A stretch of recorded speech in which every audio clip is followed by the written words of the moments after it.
Welcome to this episode of Chakmah Choter here on the YAHOWAH blog. I am your host, Craig Winn, and we have Miss Leah as well as Wookie with us in this particular episode. We are returning to really a horrible time. A horrible time with a happy ending, though, and that's YAHOWAH's favorite type of story. The children of Israel, they were just 3 days out of Torah, and they started a bellyache to Moshe, and they were so obnoxious that God's first reaction was to become indignant, and he was so angry with them, he torched everything around the encampment. That should have gotten their attention, but it didn't. And so they continued to be belligerent, and they went up right to Moshe's tent and started bellyaching to him. And he just had it. I mean, we're only 3 days out of Choreb and just starting on what would be a 40-year sojourn across the desert for bad behavior. And Moshe said, I can't deal with this anymore. He just came to YAHOWAH and said, if you have any compassion for me, you're just going to kill me now. Because these people are impossible. I can't lead them. I can't reason with them. I don't understand them. It's an impossible job that you gave me. I know how he feels. Yes, we... Go speak to the children of Israel. No, I'm good. Kill me now. Yeah. We deal with it every day. I mean, our job is to do what Moshe did, which is to call the chosen people home. Our job is to reacquaint them with YAHOWAH, just as Moshe had to do, to introduce them to their Messiah, King, the very Son of God, as Moshe actually did. That is the prophecy that is not only in Devarim 18, the one like me, but it also is right here in Numbers 11. And in fact, in the very statement we're going to read next. And so this is also prophetic of that, and that is our prime objective, to reintroduce not only Edom to not only YAHOWAH's name, but also to their Messiah and King, our Savior, Dod. And Moshe just says, I'm at wit's end. I can't deal with them anymore. And YAHOWAH agreed with Moshe. He didn't come down on him. He didn't lecture him. He said, how dare you give up on me after all the things we've been through? That wasn't the approach at all. YAHOWAH empathized with Moshe. And he knew also that Moshe was the only man at that time for this job, and there was no replacement. And God only works through people, and there was no other person to work through. So YAHOWAH came up with a plan. He says, okay, what we're going to do is we're going to share the spirit that you have with 70 elders. We'll see how that works. First thing we heard was that, and they accomplished nothing. But God says, okay, obviously that was going to be the result, but I've got another plan here, a plan B. And plan B is going to work. And that is because there's two fellas that are going to be given my spirit, and they're going to prophesy, and they're going to heal the country. They're going to spare the final remnant of my people. And this is their story right there in the midst of all of the tragedy of Bamidbar, Numbers 11. Okay, but before you go further, I do have a serious question. 70 elders that Moshe wanted to share YAHOWAH's Ruach with. And the next thing that is said, and they accomplished nothing. It reminds me of the legend and the mythos around the 70s, that 70 men that created the Septuagint. The 70 men, and they also accomplished nothing. The 70 men that the rabbis will claim received the oral Torah, that is specifically denied within the Torah that did not occur. And this actually wasn't Moshe's idea of sharing the burden with 70 men. YAHOWAH was trying to accommodate his wayward and toddling liberator, and tried to bolster Moshe and said, okay, you want some help? Well, we'll bring you the 70 most mature Israelites around. We'll share the Spirit with them, and that'll be your help. And then the first thing we learned, and they accomplished nothing. But then, Moshe complained a bit, and he said, so what is this answer? And Yahweh said, it's the Bashar, a herald. I'm going to arrange for there to be a herald that's going to call my people home. And Moshe started to question that, and Yahweh just stopped him dead in his tracks. He says, do you think that I'm incapable of coordinating a harvest? Are you doubting that I can find someone, that person will agree to do this job, and that together we're going to accomplish it? Is that where you're going with this, Moshe? Now, at that point, I think if I were having that discussion with God, I'd probably be about that high off the pavement. But, I can empathize with Moshe. It was a tough job. And the person he was talking about happens to be yours truly. I am the Bashar. So, yes, Yahweh found somebody that he was able to work with. And that individual did, in fact, agree to do this job. He's been doing it for 24 years, every waking hour for that period of time. And he's still going strong. And they are ultimately, Yahweh and this Bashar, going to be successful. But it was not just one person, because what the Bashar does, that is the primary character of this story, is that he is a herald. That's what Bashar means. And he is the herald of the actual star of Yahweh's story, who happens to be David, the former and returning king of Israel, the former and returning Messiah, the Son of God, who will return as God's firstborn and inherit the throne of not only Israel, but the world, the universe. And it is unique to the books that you see behind me, this Yada Yahowah series.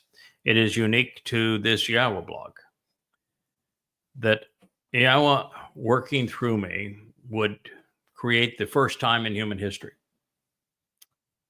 that the most famous person who didn't live, Jesus Christ, is repudiated. Now, Paul created this myth, and I've undone the myth. I've proven he never existed. He was a product of identity theft. And I've also shown that the person who was robbed to create the illusion of a Jesus Christ was the most important man who ever lived. He's the one who is mentioned in this story next. His name is Dod. And he is the Son of God. He is the Messiah. He is the former and returning king that had all of the accolades and attributes and achievements that Paul robbed to create the myth of Jesus. And so the herald's job is to let the world know, particularly God's people, that their king returns. And he's going to return soon. So that is the reason why these two individuals are presented within the tent of the restoring witness, with the Spirit brought upon them, is these two individuals are Dod and the Bashar, his herald. And it reads, but then there were two individuals, two men, who remained, continuing to exist all the way to the end, who were spared on behalf of the remnant. And they were within the encampment as a favor. Well,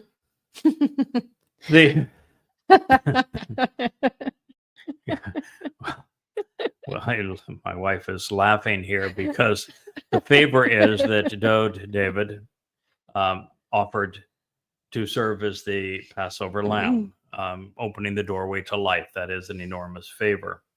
And his herald, and a gift. And his herald would offer his corporeal body on Towrah to perfect the adulterous woman so that she could be betrothed again to Dod, her king. Also a gift. So the one's name is Eldod, God's beloved.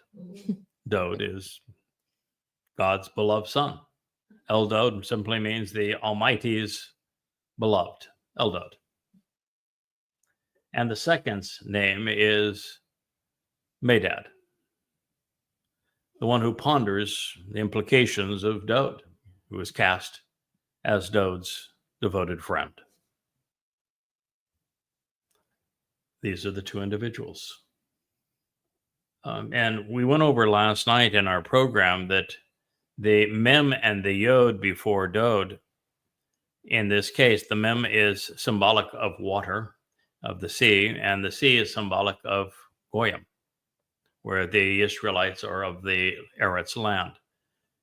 And so Medod's, this individual that will be serving to announce the arrival of Dod, is a Goyim.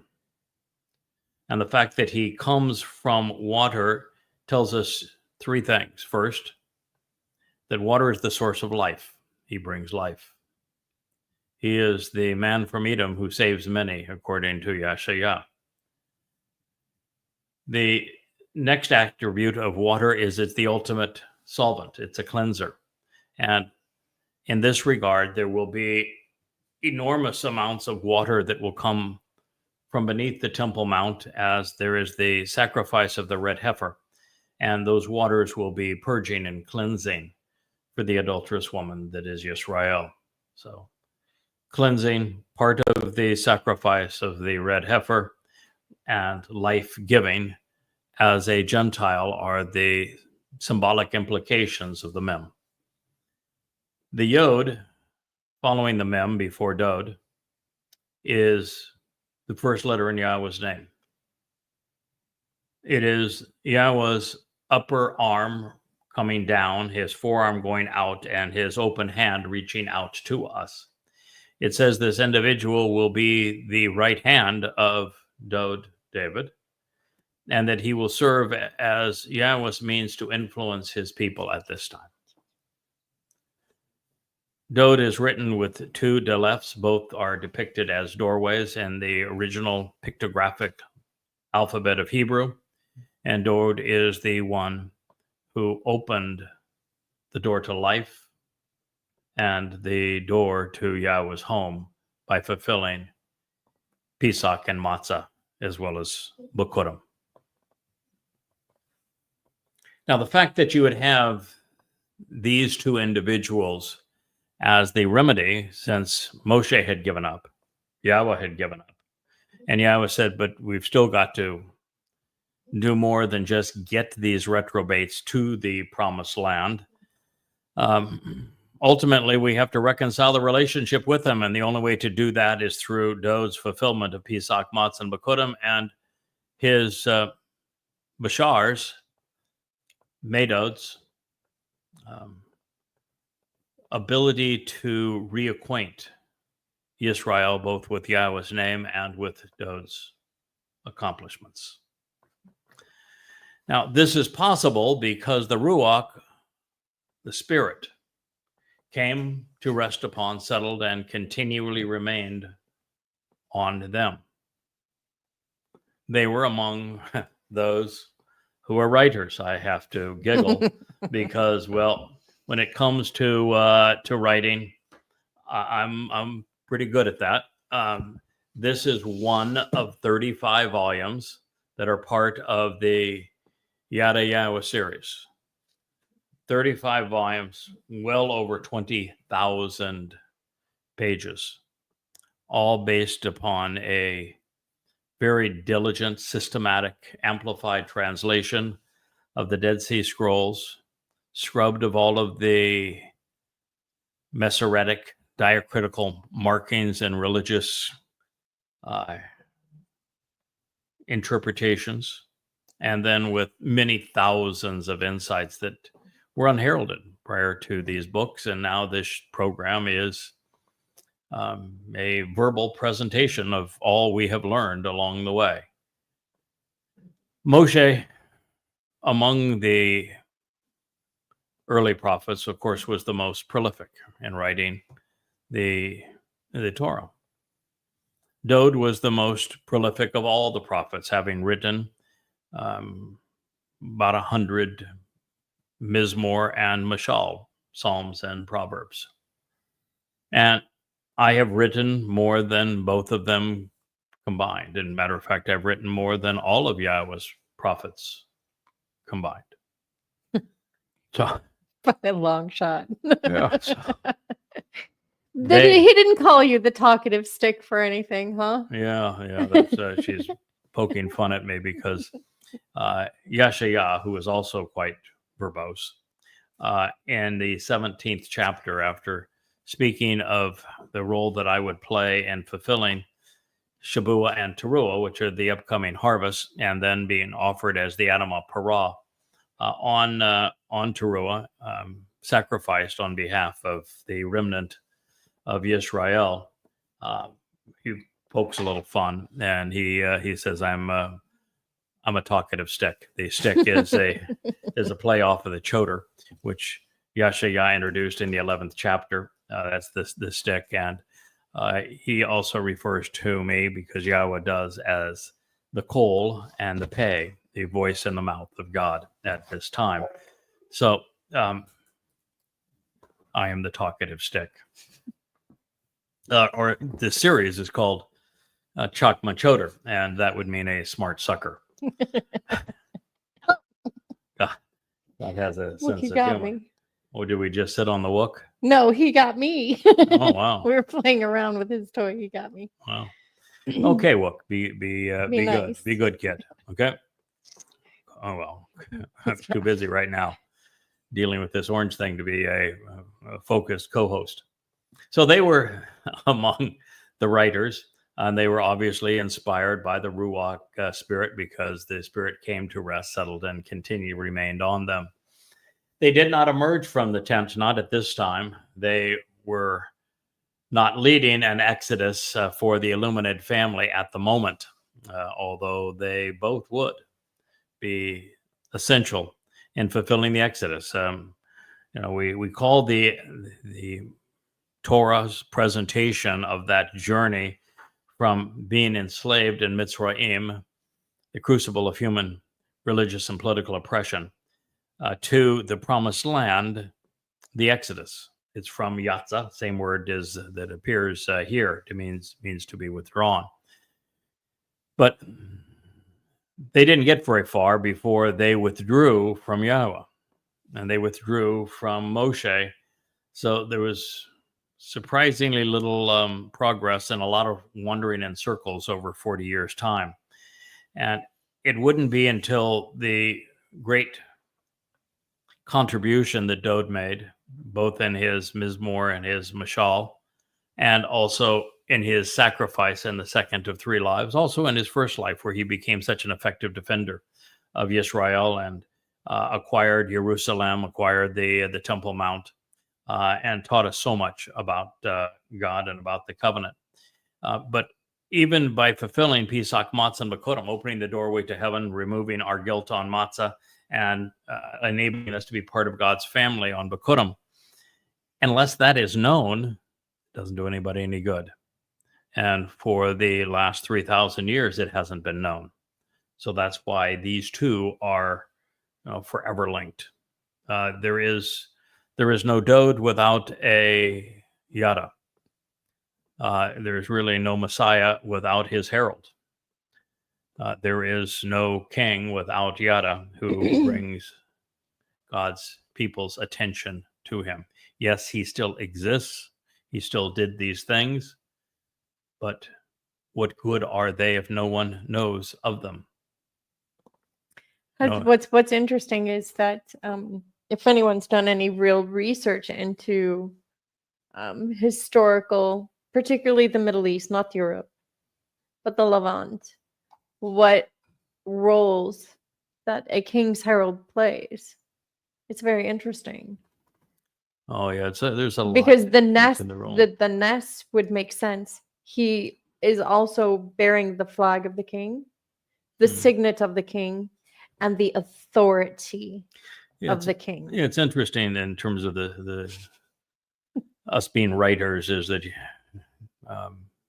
Yahowah's presentation of the Choter specifically says that he has the responsibility of writing the Nesh, the sign, the banner that Yahweh lifts up during the last days to bring his people home. You're looking at them, at what's going to be on that sign behind me. You're listening to that sign as it's scrolled, will be scrolled above the head of the final two witnesses during the last 3.5 years. But Yahweh actually defines the role of Dod's herald. And, it's the comparison he gives is the greater and lesser light. And that would be a comparison between the sun and the moon. From our perspective on Earth, they appear to be the same size because the sun is 400 times larger and 400 times further away. And therefore, by our perspective, they appear to be the same size, but they aren't. The sun is 400 times a great number with Yahweh. He loves number 4 for a number of reasons, but 400 times larger than the moon. And the sun actually creates energy. It creates light. It is the source of life here on our planet. It's the source of enlightenment on our planet. Dod was the great prophet, the one who wrote the Mizmor and the Mashal. And he is the light of life. Without the sun, we're all dead. Yeah. And, the fact is, Yahweh even says to us in the 89th Mizmor that Dod is returning as brilliant as the sun. Whoop, whoop. So the other fellow here, the fellow that is curious about Dod and has studied Dod so that he can present answers regarding Dod, Medod, he reflects the sun's light. So the greater and lesser luminaries, one is actually a source of light, the other reflects that source's light. So the role going forward would be that Dod has a message, and it is my job to convey that message to the remnant of Israel so they might know and understand what the king has decreed and how it applies to their lives. Yes, and this should make sense to anyone who reads Torah if you remember that it was a man of Edom, Obed-Edom, who brought the Ark of the Covenant to Dod. Yeah, it's again, the star of the show is Dod. He's the one who was dressed as the high priest for this occasion. He'll be dressed as the high priest again on Yom Kippurim when he anoints the mercy seat of the Ark of the Covenant, the Kipporeth, on Kippurim in compliance with the Torah to restore the relationship with Yisrael at that moment. And so Dod was dressed as the high priest, as the Ark of the Covenant and the tent of the witness being brought to the Temple Mount. And it was a great celebration at that time. And so he's dancing, he's singing, and he's dressed as the high priest, the same role that he's going to play. And the person who was doing the physical labor, the one who was making it possible for the king to celebrate, was a fellow named Obed-Edom. And that name was chosen because he is the one doing the work. Obed means to work, to serve, and he was from Edom. Now, the reason that's important is that Edom is from Esau. Esau is actually Jacob's brother. Jacob is the man who became the father of Yisrael. And he had 2 sons, Esau and Jacob. So Esau, the man from Edom, would be symbolic of bringing the family back together. And so when Yahowah tells us that there will be a man from Edom and that he will be dressed in bloody red because, well, he's going to be bludgeoned on Towrah.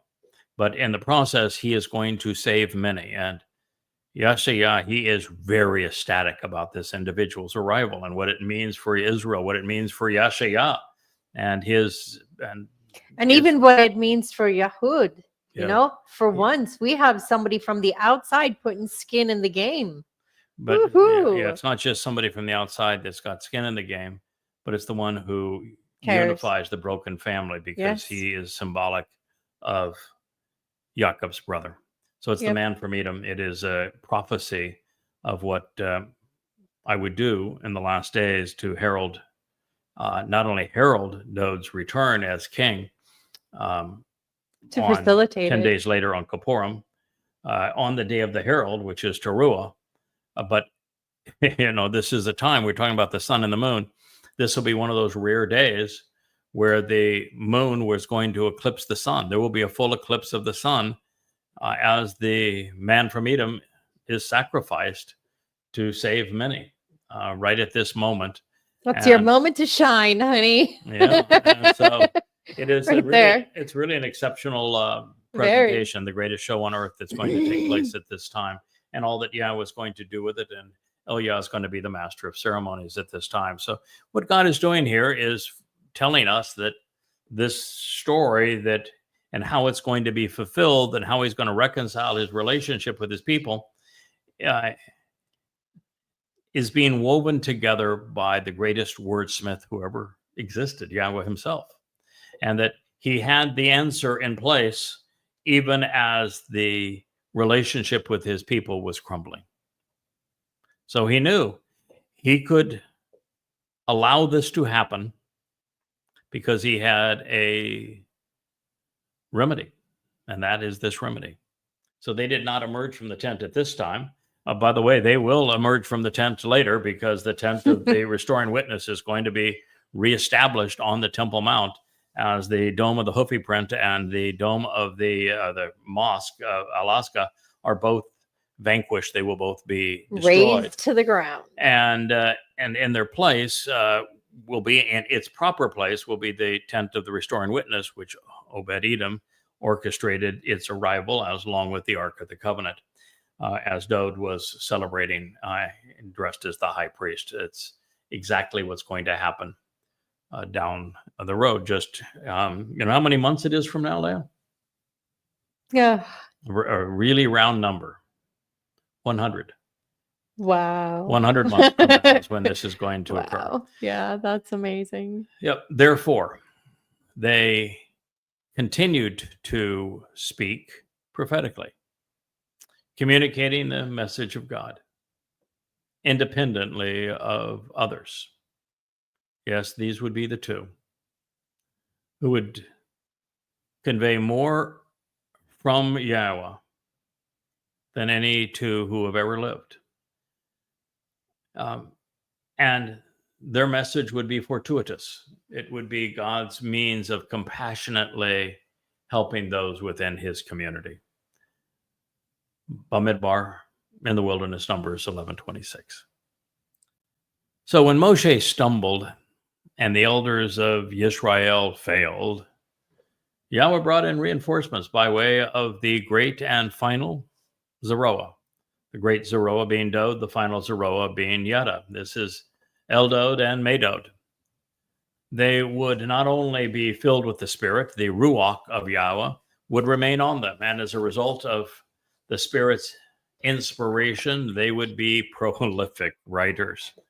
Now, remember, this is being told 400 years before Dod would come on the scene, and 3,400 years before Yada would be called to do this. And I don't really think I look a day over 70.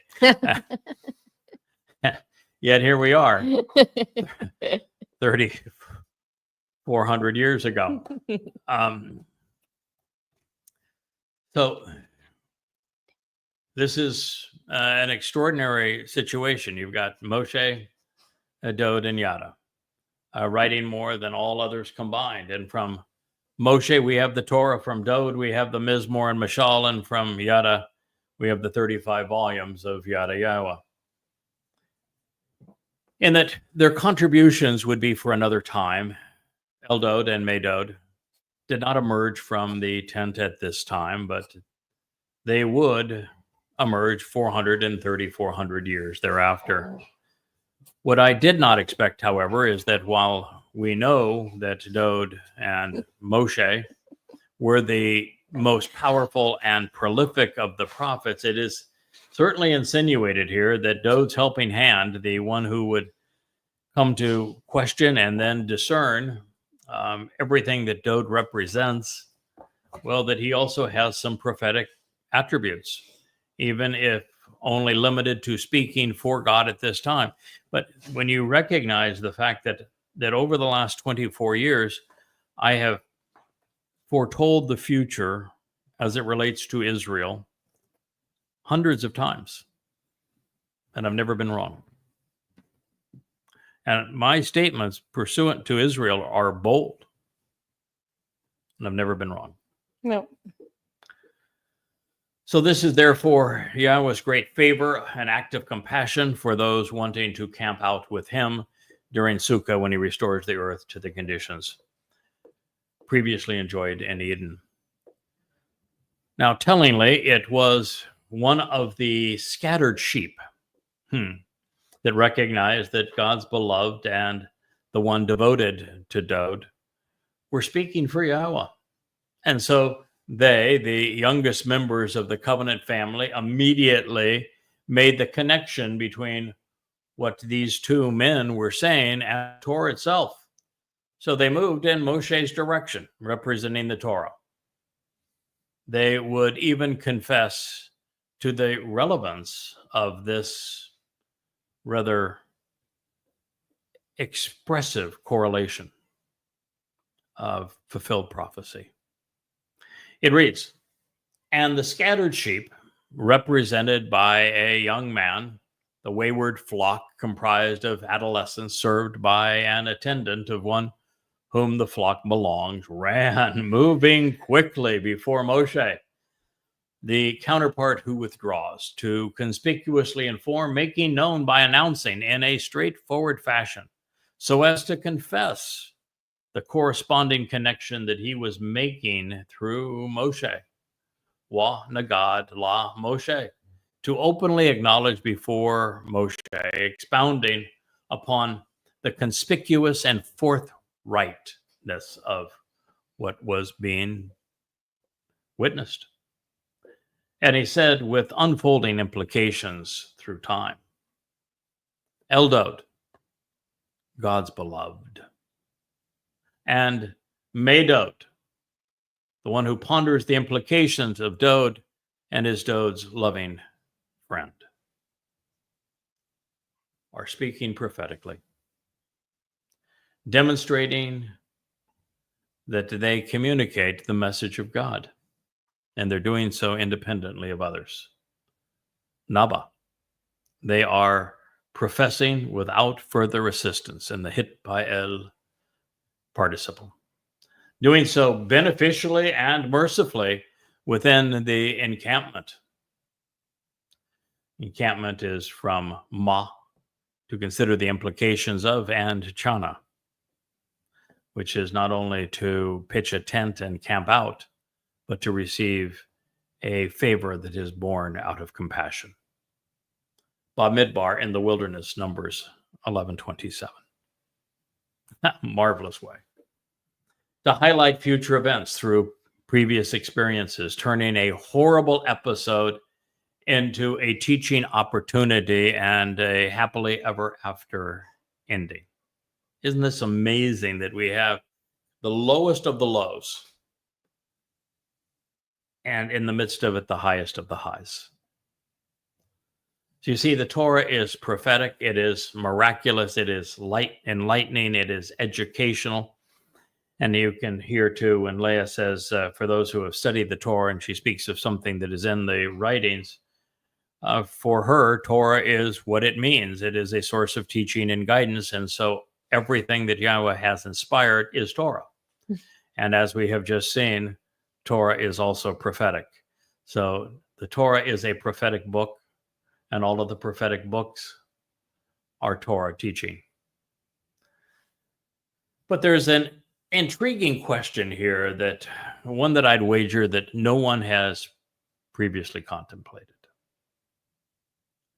Since we know that Dode studied every word of the Torah, even every letter of the Torah, and it's so interesting here that Dode wrote the 109th Mizmor in Hebrew alphabetical order, beginning with Aleph and then Be'eth, going on down through the 22 letters in the Hebrew alphabet in that order and writing 8 stanzas about each of the 22 letters.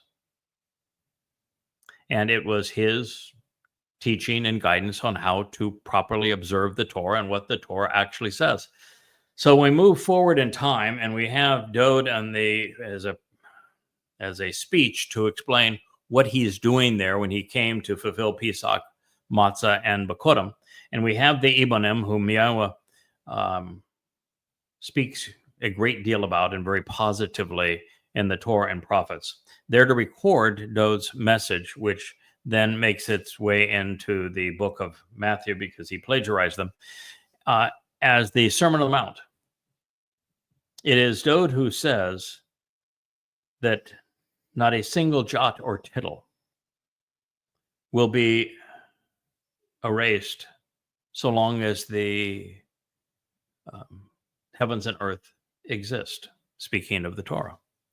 Well, Dowd is the very person who analyzed every stroke of every letter that comprises the Torah and wrote the longest, most insightful article ever on how to observe the Torah in the 109th Mizmor. It is a masterpiece. So it is a masterpiece, but it is highlighted then with Dowd saying in the Sermon on the Mount, and it was Dowd saying it, and it was the Ebionites who recorded it, Matthew who plagiarized it, that every jot and tittle of the Torah will remain true and in force so long as the heavens and earth exist. And the statement, of course, it just blows up Christianity. That statement alone is enough to destroy the entire myth of Pauline doctrine and the Christian religion, which is opposed to the Torah, annuls the Torah and replaces it. And its people. Yeah. So it's interesting to see that Dowd is the person here that is being prophetic. He is the person here who is being a prolific writer, and that he would contribute to the Torah. So how do you suppose he responded when he saw his name? And because now understand this, I mean, this is something that I think is amazingly profound here. And I don't think anyone has ever considered what I'm going to share with you right now. We've just read that there were 2 people that were inspired by the word of God, and that the most important of those, the first mentioned, the greater luminary, was Yahweh's, the Almighty's Dowd. All right. Dowd wrote the most expressive psalm ever on how to observe the Torah. So what do you think the odds are that when Dowd read his name here as Yahweh's Dowd, that he then saw the next name as the one who would study and question every aspect of Dowd and serve lovingly to support him? How do you suppose Dowd responded when he saw that? I mean, think about that. He's the brightest man who has ever lived. He's writing an expose on the Torah, and he sees his own name. I know exactly how he felt. He's gonna laugh, fall off his chair, then cry, and then get his crap together. Well, my guess is his response is me exactly what my response was when I like this. So we're going full screen on Leah and small screen on Maydode here. This is as it should be. I think his reaction was exactly as mine. The first time I saw this, because first of all, you're just devastated for Moshe that he would have this emotional breakdown, and you're sad for the children of Israel because they caused Moshe to give up, and they caused Yahweh to give up. And then you're reading, and God has a solution, and the solution is Dowd and Dowd, but one is the Dowd of the Almighty, and the other is the hand of Dowd. So I know when I saw that, I was going, "Oh my God! Yeah. Did I really read that? Come on!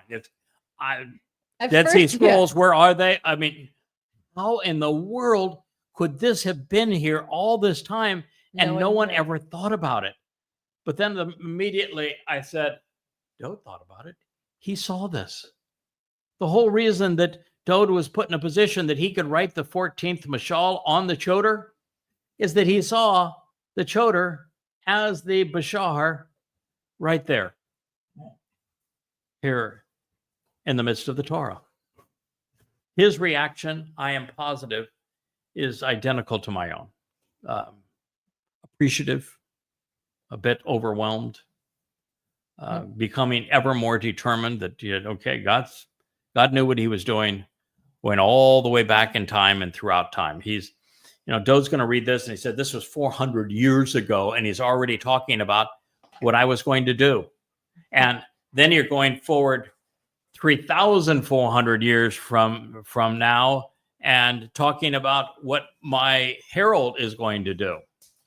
And that this whole thing is about this herald doing this. I think that was the most amazing part of this whole thing for me, is recognizing Dowd, likely, guys, you'll need to get a room. I don't know if you're hearing Asher and Wookie there, but they're having a good time. Well, they're having fun. And they're celebrating. We're celebrating. This is an amazing discovery. It is just truly wonderful what we have come upon, what Yahweh has offered to us. So I think Dowd responded the same way I did when he saw this. And he saw the one who would be serving him as a spirit-filled troubadour in the midst of this really horrid affair otherwise. So I'm convinced that Dowd, being a lot smarter than I am, would have made the same connection. And that he also would have noticed that just prior to this, there would be the brutal deaths, killing of the lamb and the bull to resolve the people's recalcitrance. They're specifically slaughtered, beaten to death, just as Dowd would offer his bashar body on Pesach, and I will offer mine on Teruah. I'm sure he made that connection as well.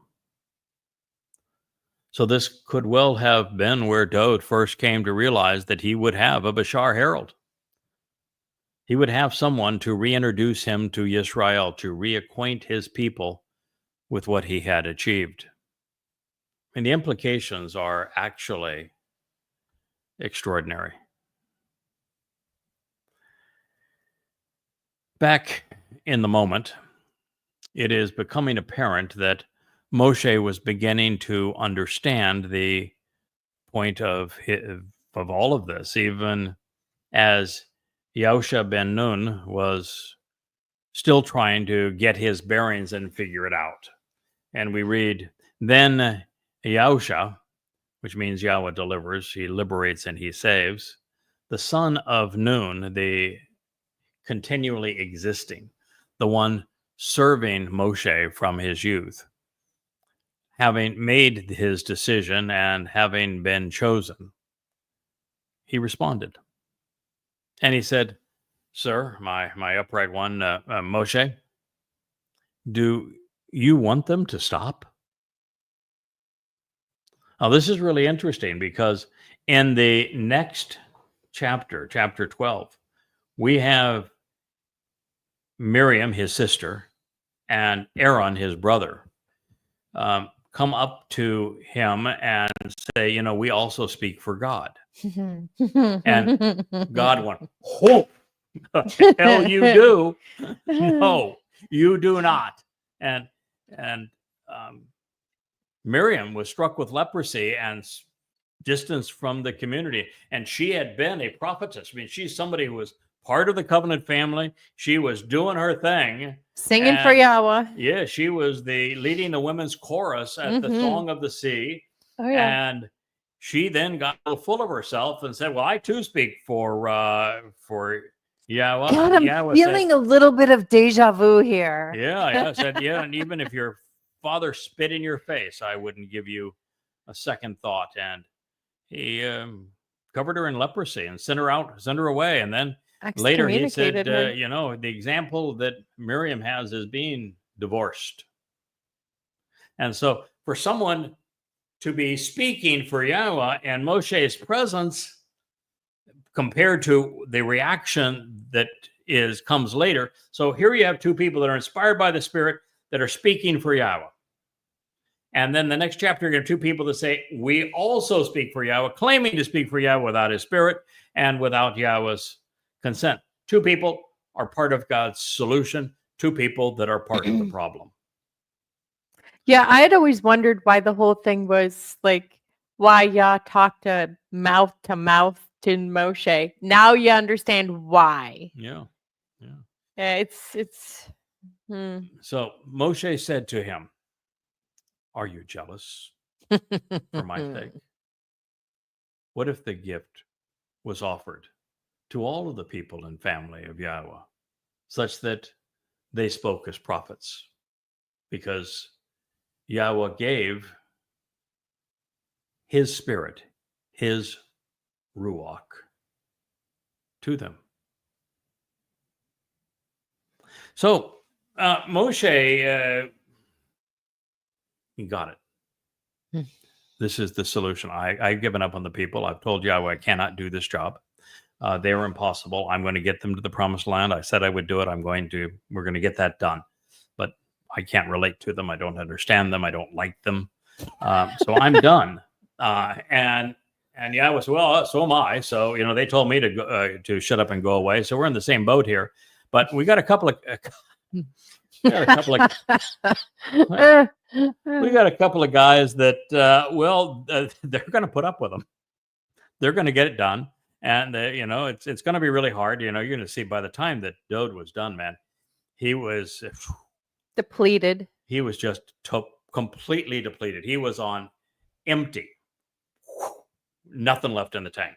Israel sucked him dry. And then I said, well, I got this other guy. By that time, he's going to be 3,400 years old. He's going to be pretty good for 3,400 years old. I got this other guy, and he's not going to give up. He's tough as nails, man. The harder they come at him, the harder he's going to come back. And so, not to worry, man. We got this covered. And so Moshe was saying, okay, so God has a plan. And what is just amazing here is just some of the subtleties of this. And so you've got a person that is named Yahweh Delivers. And what did he do with Dode and with Yada, this Eldod and Medod? He delivered them. What did he do as a result of them? He liberated his people. What was the result? They were saved. Yahweh was saved. This is how he was going to accomplish this. And Yosha was the son of Nun, which is the continually existing. The result of what Dode did on Pesach, Matzah, and Bakurim, and what his herald will accomplish through the Shabuah and the Teruah harvest and the sacrifice of the red heifer, God's people are going to continually to exist. This is the answer. This is what they're delivering. This is what they're going to offer. This is the mathematical formula of Torah. It is. It's the numbers. Formula. It is the formula. Yep. So, and who was he? It says here he was the one serving Moshe. What does Moshe mean? He was the one serving the process of being drawn out, because both of these individuals draw the children of Israel out of Babel. And Mitzrayim. It was both. No, it was just Babel. Moshe that was drawing them out with Yahweh's help of Mitzrayim. Mm-hmm. Dode and Yada draw them out of Babel, okay, of this confusing intermixing of religion and politics. That's why the last statement that Yahweh wants his people to hear him make, come out of Babylon. Moshe, the one that draws out. So we have then Yahweh delivering, liberating, and save, so that his people can continually exist, because he is serving by drawing them out. And that from his youth, having made this decision, because we all come into God's family as children while we are young spiritually because we make this decision that we have chosen to respond. This is the full formula that God is offering through these two men, through these three men, through his Torah, through his Moed Mikre, through his covenant. Yahweh can save, he can deliver, he can liberate us, causing us to exist eternally, drawing us out of the world of Babel and corruption, so that when we are young and our relationship, we begin by making this decision because we have chosen to respond to an God's telling you what they were speaking about, what they would deliver. And then he said, my upright one. This speaks of the upright pillar of the tabernacle. And the upright one, the upright pillar of Yahweh's tabernacle is his beloved son, Dod. He is the upright one. Do you want them to stop? No. Don't be jealous for me. This is what I want. This means that ultimately what we're doing here is going to prevail. God has an answer. Don't be jealous for my sake. You should be celebrating for my sake. This is a gift that literally is being offered to the family. More so than that, it's literally Moshe vouching for you. Yeah. Literally. This gift is being offered to the family of Yahweh, such that they are speaking as prophets, because Yahweh has given them his spirit. Whose spirit? Yahweh's. Whose spirit? Yahweh. No, Let me repeat that. No, that's not what it says. No, that's not what it says. I didn't say. Oh, because Yahweh has given them his spirit. He said, whose spirit? It is Ruach Hu. Oh. His spirit. His spirit. That means that the spirit ain't spirit mom. No. No. God, you're slow on the uptake sometimes, Leah. Because I don't think in a mommy dearest cult. I'm sorry, honey. Goodness.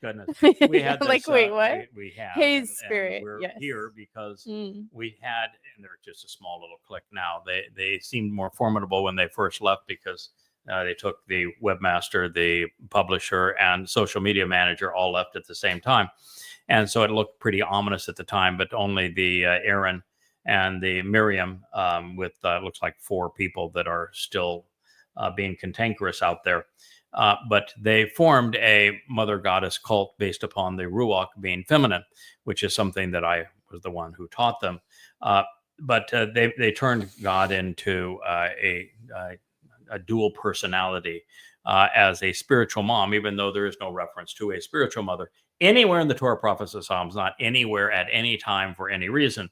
And this is just interesting here because it says Ruach Hu, which means it is Yahweh's spirit, but Hu is his. Masculine, singular. 100% masculine. So the masculine singular's spirit. It's just a reinforcement that they are wrong. They even changed Yahweh's name to create the impression that the Yod and I guess the Yod and the He represented a masculine and feminine capability within Yahweh's name, and they got both of them wrong because the one that they said was masculine turned out to be feminine. The one they thought was feminine turned out to be masculine. They got everything wrong. Yeah. But nonetheless, it was based upon.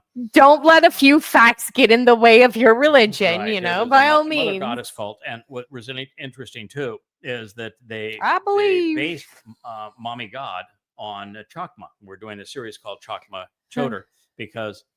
In the 8th mashal that Dod wrote, he celebrates intelligence. Chakmah is intelligence, and he talks about how important intelligence is in coming to know Yahweh and being in a relationship with Yahweh. Intelligence is how we relate to God, and rationally using our intelligence, evidence and reason, and processing these things wisely.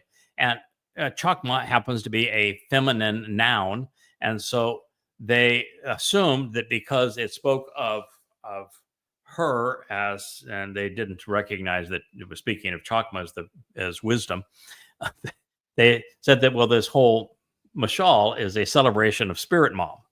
And then when I said, they sent it to me and said, so we think you're leading people astray and they're all going to die because you're not celebrating Spirit Mom, and Spirit Mom is the one who talked to us through the and we're here to correct all your mistakes. And I'm saying, excuse me, but the eighth mashal doesn't mention Ruach's not even mentioned in it. Not a single reference to Ruach, spirit, and not a single reference to M, which is mom or mother. And the feminine here is directly related to Chakmah.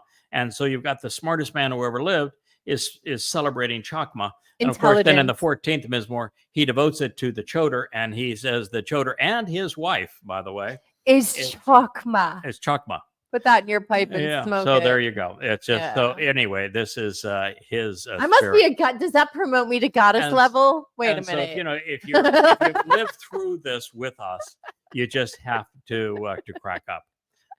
It's ridiculous. So anyway, he knew that this was God's way of saying, "Don't worry, Moshe. Don't worry. The herd, to herd this wayward flock." Scattered all sheep. You need to do is you direct them a little longer. You're going to herd this my flock. We're going to get them to the promised land, and then not to worry, pal. I'm going to take it from here. So the plan and the people are now in place. You have the three Zeroah.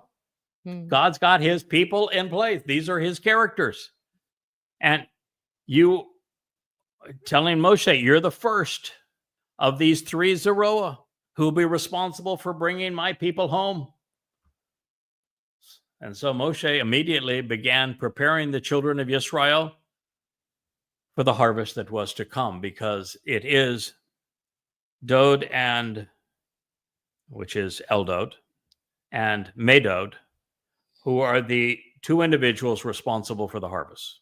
Dod fulfills Bekurim, which is the first of three harvests, and he fulfills it by serving as the Passover lamb and then having his nefesh soul carry our guilt into Sheol on Matzah, so that we can be part of the harvest of God's family on Bekurim.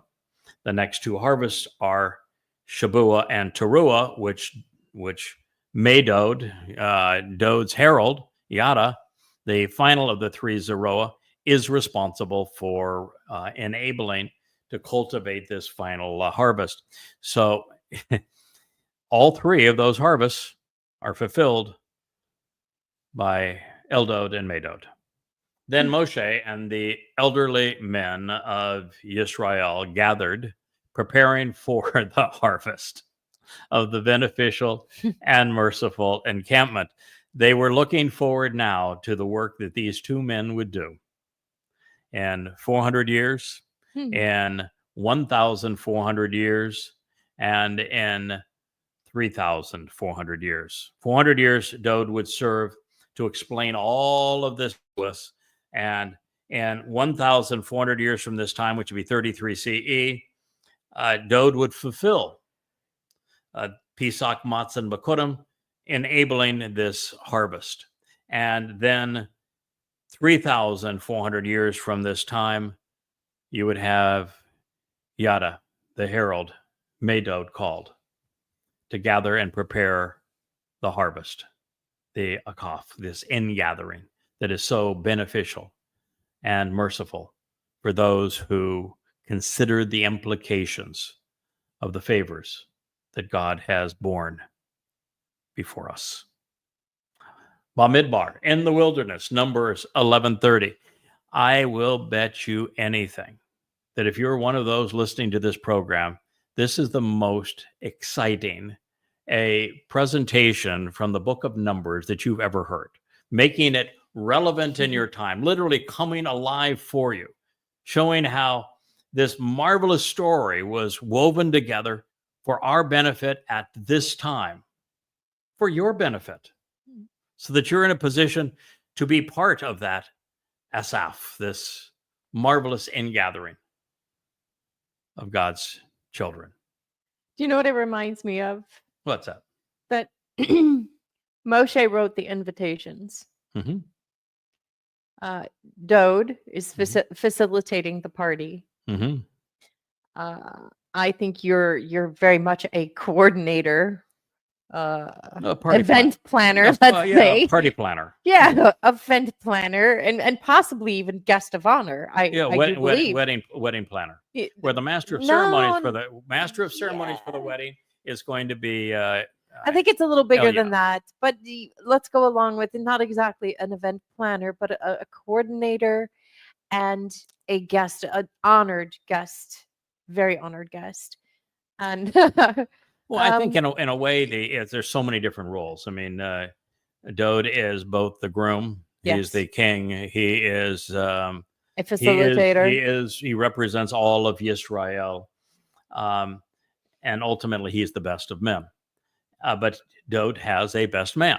Yes. And he has a man that serves as his right hand, that will be at his right hand, that will be celebrating this wedding and will have done all of the work necessary to prepare Preparation. his bride for this betrothal. So, and he's the guy that's going to be sending out the invitations as a bashar. And there are a lot of invites as to go out. as a herald. There are a lot of layers of invites to go this out. that all come together. And of course, the entertainment for the wedding is going to be provided by Elia, who is going to have us all absolutely in stitches. And it's one of the reasons Yahweh brought Elia back. You know, he watched all of the people up to this point perform. And the one guy who kept him in stitches, who just was really, really funny, is Elia. And so he's bringing Elia back to be the entertainment for this marvelous wedding that's going to take place. And Elia doesn't have a filter. We are going to get along magically, him and I. Yeah, it's going to be delightful and fun. And anyway, and then as a sign of things to come, we read, the Spirit set out from Yahweh, and he brought prosperity or quail from the sea. Now, you have two different ways to look at this. It is Shalah. And as Shalah, it can be that Yahweh brought prosperity or he brought quail. Yeah, those are two choices. And he brought them from the sea. Now, I'm going to tell you something here that might surprise you if you're not paying close attention. Quail are not water birds. Nope. Quail are land birds. In fact, quail are such a land bird that if you want to hunt quail, you have to flush them out from the ground because they're underneath the bushes and everything. Quail do not live on the sea. They do not come from the sea. Nope. So the likelihood is that he was not talking about quail. He was talking about prosperity. And so the Spirit set out from Yahweh, and he brought prosperity from the sea. Imagine that. Now, there's two things here. One is the prosperity that was brought is because of Dode's fulfillment of Pesach, Matzah, and Bakudim, and that would be Dode's, and from Madod's fulfillment of Shabuah and Towrah, and of serving as the Adamah Parah, this man from Edom, on Towrah that prepares the wayward family, this adulterous woman of Yisrael, for her betrothal to Dode. And prosperity is central to the name Adamah Parah. Adamah Parah means bloody red man of the earth who is prosperous. Yes. Who is fruitful, productive. And so he's saying, I'm bringing Mr. Prosperous. I got this for you. And I'm bringing Mr. Prosperous from the where? The yam? The sea. And what would that mean? A goy. That he's a goy. Mm-hmm. That he's the man from Edom.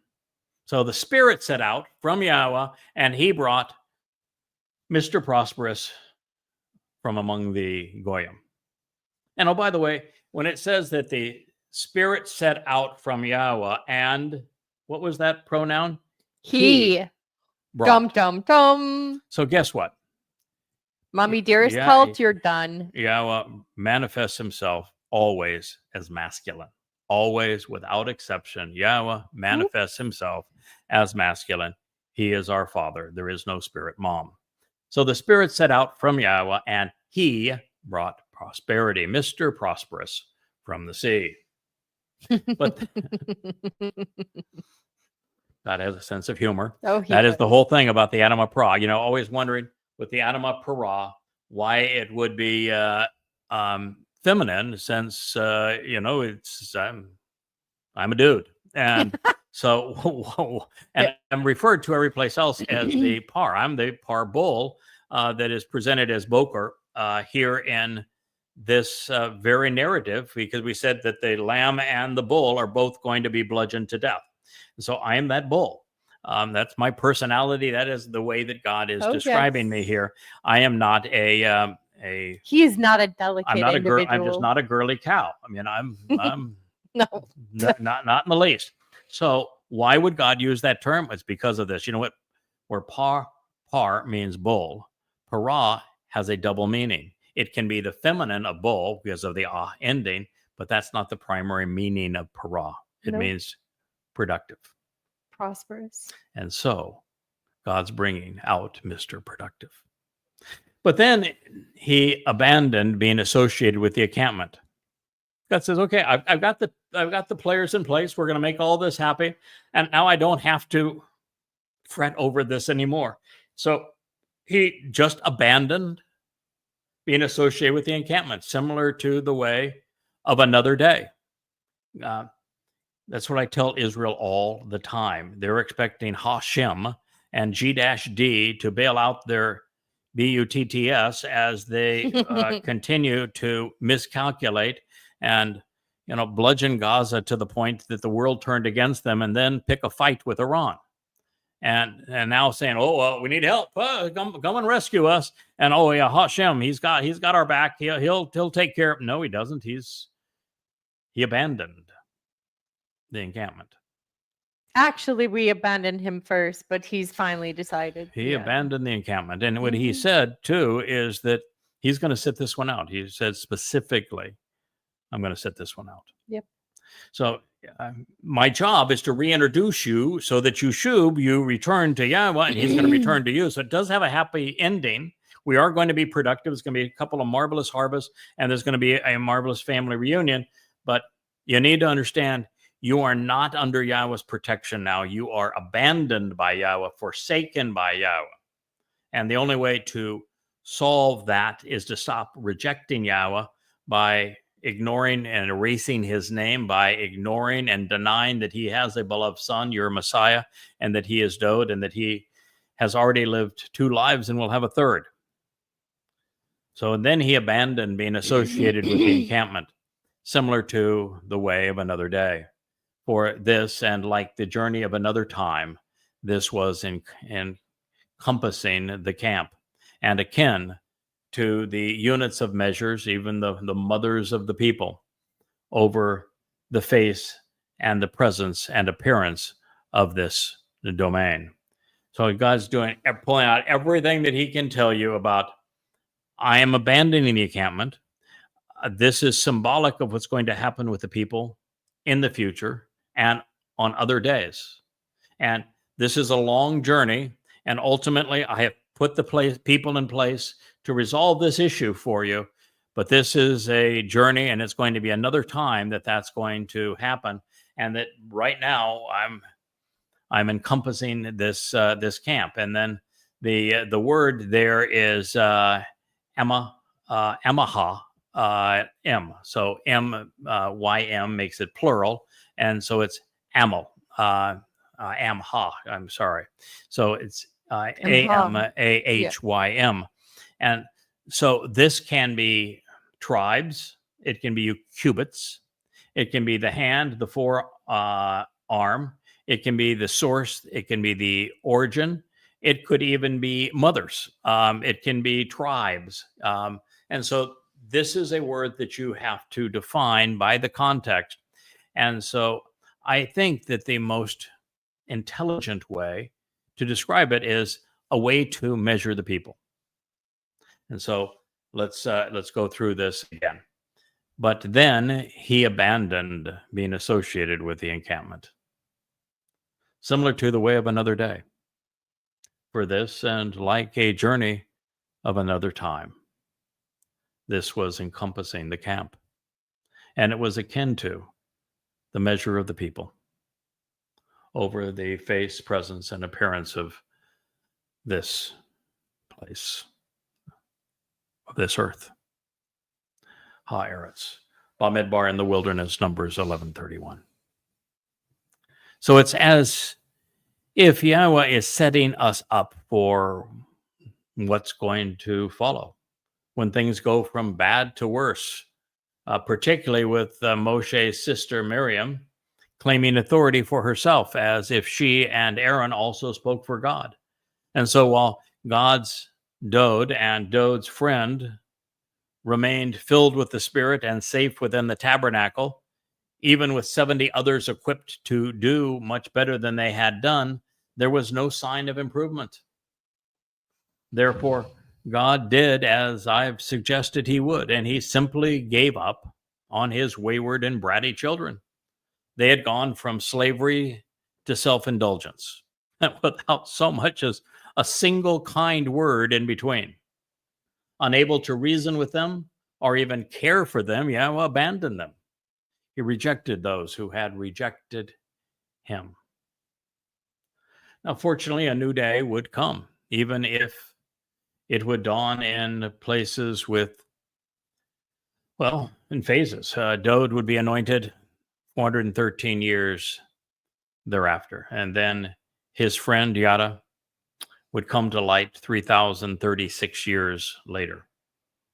But before these events would transpire, we are told that even though Yahweh's Ruach was represented by a feminine noun, when deployed, there was no mistaking that Yahweh was retaining his masculinity, even through the Spirit.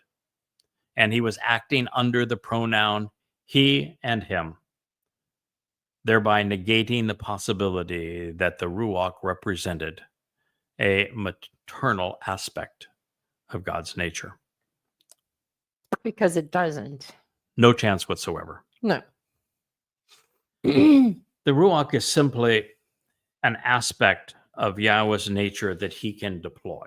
He can deploy his Nefesh, he can deploy his Ruach, he can deploy his Debadim words, he can deploy aspects of his Or, light, as energy.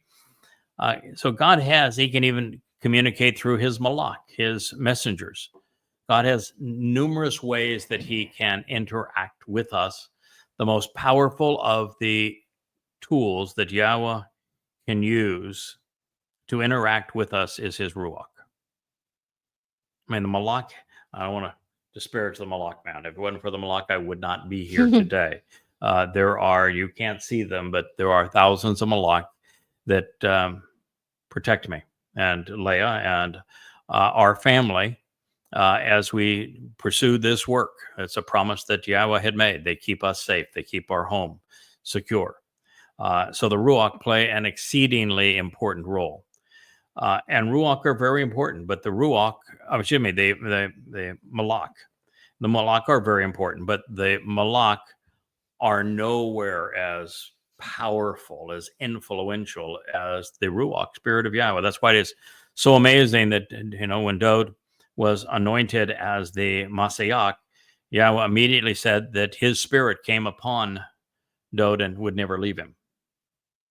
And that's why it's even more amazing that 3,000 years thereafter, the 7 spirits of Yahweh would come upon this Choter, who is indeed this Medot, and would enable what you're listening to, would enable what you can read behind me. There is no more powerful influence that God can exert in our world than his Ruach. Now, his Ruach will also help us understand his words. His words are available to everyone. The Ruach is available to very few.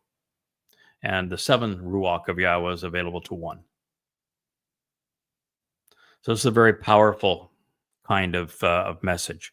I would say that the nefesh of Yahweh, which is a very interesting means for Yahweh to project himself, because what it does is that Yahweh, who is spiritual energy, can create a physical form, if you will, and he can project his nefesh, his soul, his personality into that form so that it works sort of like an avatar. And so that is a really interesting and comfortable, non-threatening, very approachable way that Yahweh could, for example, meet with Abraham. When he needs to empower and inspire and enlighten and to enable, it's got to be with his Ruach. When he wants to communicate in a way that is just very approachable for us, he can put his nefesh, soul, and create a physical being for that purpose. So, and then ultimately he communicates to everybody through his words. If I may, I don't think this was ever about the gender of a Ruach at all. I think this was about somebody wanting to usurp power for herself. Correct. Yeah. So that's very sick individual. That's the truth.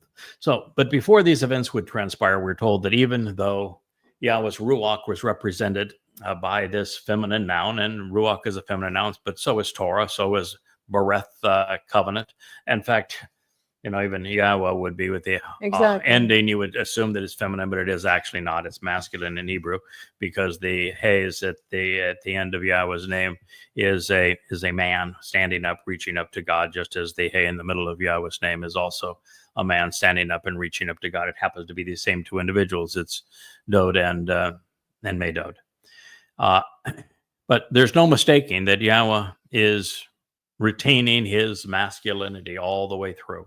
And that is important because of the fact that I was directed to these two chapters because of a mother goddess rebellion that tried to rob the world of the Choter and to replace God's implement by counterfeiting Yahweh's chosen implement, necessitating a rebuke that is found in Numbers 12, which we are going to cover in programs probably beginning with them on Monday.